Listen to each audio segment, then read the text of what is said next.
तो फ्रेंड आम मटन गुड़िक ढाला होगा एवं घाटी दबा भल भाव घाटी दबा घाटी देकी ढांकी दबा ढांकी देला पर आराम से हो तुम खाईदबा। Hello friend welcome to my new blog. आज हूँ मकर संक्रांति तो मो तरफ समस्त को मकर संक्रांति अनेक अनेक शुभेच्छा अभिनंदन। तो आज आम घर कौन कौन सब हो चलतु देखा। चलो भाई देखो।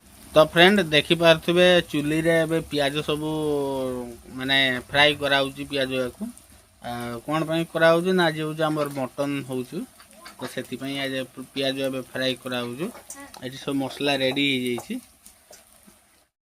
तो फ्रेंड मटन रांधिबा दायित्व मते दे देइछंती देखि पारते मटन मु एबे रांधुची मटन आ तो पियाजटा हो सारा पर मसला फसला देकी तापर पुणी मटनटा एबे रांधिबा आ। तो फ्रेंड आमर पियाज गुड़िक हो गलानी ए देखंतु पियाज गुड़िक हो गलानी तो एबे आमे मसला एका दबा मसला एका देकी ताको तैयारी करिया मसला कसिबा तापर मटन दबा आ। तो फ्रेंड मटन केवल मोर आउ मो माँ दी जन आम मटन होजु बापा और सान भाई नहांती घरे से मेला जाइछंती झांसी मोर मटन खाएनी ता नागी चिकेन होउची तो से भी देखिबा। रुद्र देखो तो अलग सेपरेट होता नाकि अंडा भजा। तो फ्रेंड आमर मसला हो गला रेडी एबे मटन गुड़ी को ढाइबा। तो फ्रेंड आमर मटन गुड़ी को ढाला हो गला एबे घाटी दबा भल भाव घाटी दबा घाटी देकी ढांकी दबा ढांकी देला पर आराम से हो तुम खाईदबा।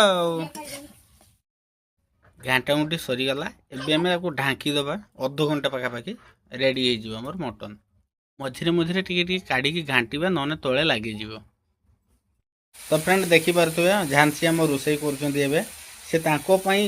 रोसई सी मटन खाइबेनी से नाकि चिकेन आना से चिकेन रोसई कर चिकेन खाइबे ना कि झांसी अच्छा से मटन खाइबेनी से चिकेन खाइबे तेणुक सी रोसई निजे कर।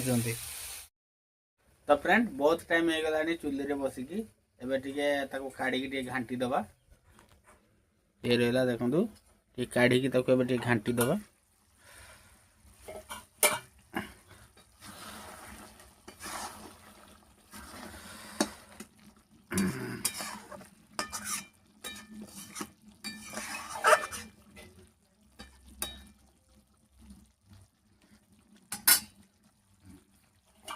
पुणी थोड़ा आउथरे हम ताको ढांकी रखीदबा।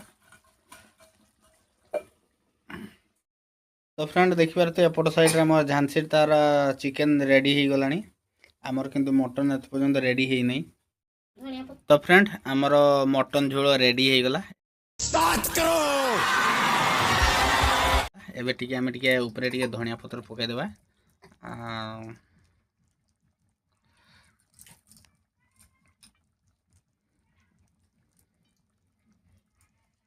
तो फ्रेंड देखो एपट साइड रे चिकेन भी पूरा रेडी हो जाइए।